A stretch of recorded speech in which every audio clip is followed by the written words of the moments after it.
Assalamualaikum, balik lagi di Sans Barber tutorial gimana cara gue nyukur dan gue sharing di sini. Kali ini gue kedatangan customer dengan potongan rambut yang sebelumnya udah pernah gue cukur ya, dan dia datang lagi. Di video langsung aja, gue setelah tahap parting tadi, gue langsung pakai clipper tanpa guard untuk membuat guideline ya, dimana gua menggunakan clipper dengan posisi tuas atau levernya itu tertutup untuk membuat guideline atau garis pemandu ya. Bagian bawah juga langsung gue hajar. Oh ya, kenapa gua nggak pakai trimmer ya untuk membuat guideline-nya, biar nanti buat nyambungin gradasinya itu lebih gampang ya kalau buat detail-detailnya.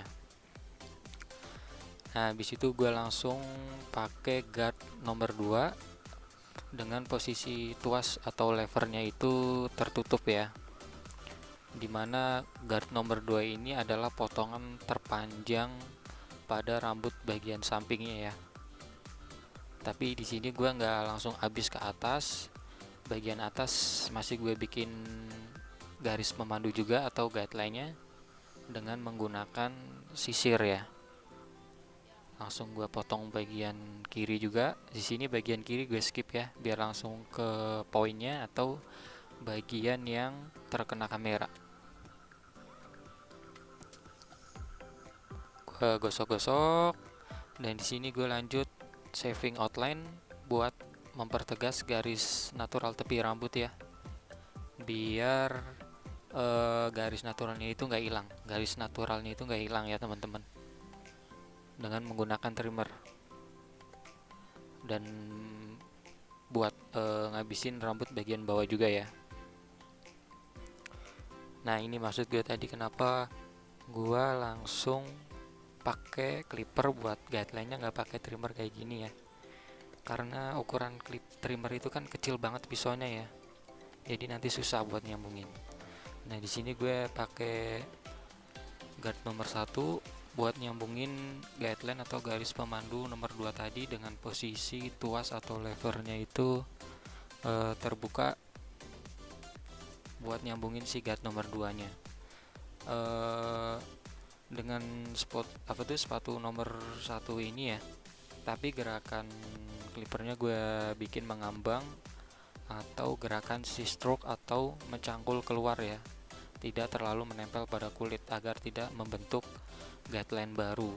Karena di sini gue pakai sepatu nomor 1 gunanya buat menyambungin guideline sepatu nomor 2 ya, biar kelihatan lebih memudar. Bisa dilihat di video guideline yang tadi nggak pakai sepatunya udah mulai memudar ya, tapi garisnya masih ada kalau dilihat detail-detailnya.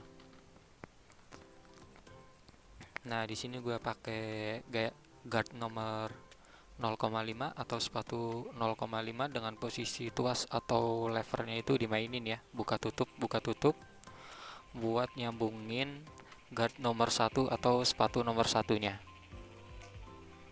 Nah, di situ gue gosok-gosok juga dengan gerakan si stroke atau mencangkul keluar ya, agak sedikit mengambang.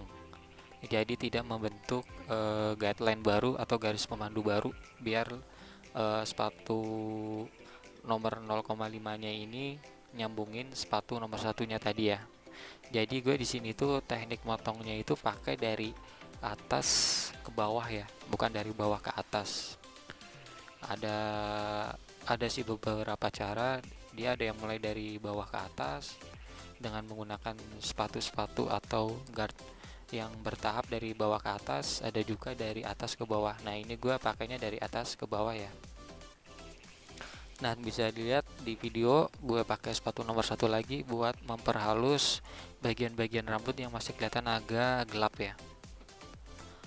Lalu lanjut lagi dengan teknik overcomb menggunakan sisir buat menghilangkan bagian-bagian rambut yang masih keluar pada bagian samping rambut ya, agar lebih square atau rata.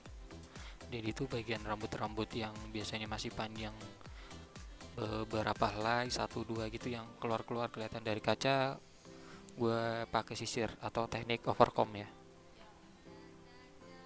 Di situ gue ngeratain, lihat dari cermin, terus gue lihat dari kaca, ya mungkin udah hampir selesai. Di sini gue semprot dan mulai tahap potong bagian atasnya. Di sini customer juga cuman minta potong rambut bagian atasnya, cuman sedikit doang ya, atau beberapa senti. Dan customer juga minta potongan rambut bagian atasnya dibikin side part atau potongan belah samping. Di sini gue langsung potong bagian sampingnya, menyesuaikan dengan arah belahan rambutnya itu ke kanan. Dan gue cuman nyambungin bagian ujung-ujungnya dengan bagian rambut bagian samping ya. Setelah bagian samping udah sambung, nah di sini gue menggunakan teknik long trim atau agak diangkat dengan kemiringan tertentu buat nyambungin titik terpanjang rambut pada bagian samping ya. Jadi di sini gue lanjut potong bagian depan, lalu menyesuaikan dengan ke belakang juga, mengikuti dengan potongan cuman 1 cm doang ya, cuman dikit doang. Dia juga belum beberapa lama potong rambut, ya cuman sekitar sebulan lah ya, makanya tadi rambut bagian sampingnya itu udah kelihatan tebel. Kalau buat potongan-potongan fade gitu juga kan pasti potongan fade beberapa minggu ya, 2 minggu lah ya, atau seminggu pasti fade-nya itu kelihatan. Dan dia juga biasanya potong sebulan sekali buat ngebentuk lagi fade-nya.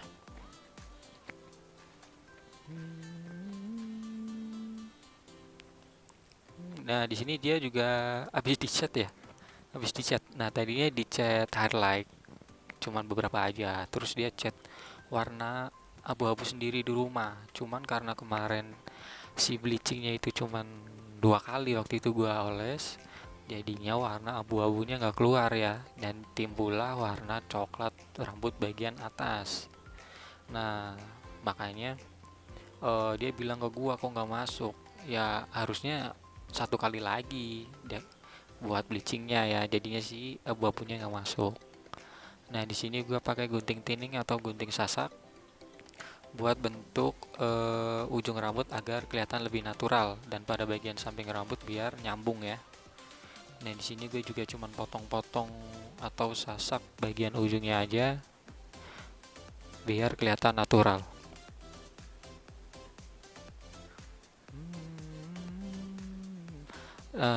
Sering sih ya kejadian, kadang orang-orang nggak mau pada digunting sasak karena setelah disasak itu menimbulkan rambut-rambut itu pada panjang-panjang, pendek dan jigrak dan juga ngembang ya.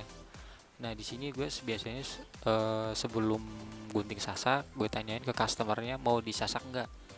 Terus kalau dia mau, biasanya gue sasak bagian ujungnya aja. Dan disitulah tugas gue sebagai tukang cukur sedikit mengedukasi pelanggan gitu ya. Oke, mungkin itu yang bisa gue sharing di sini. Terima kasih ya udah nonton. Assalamualaikum.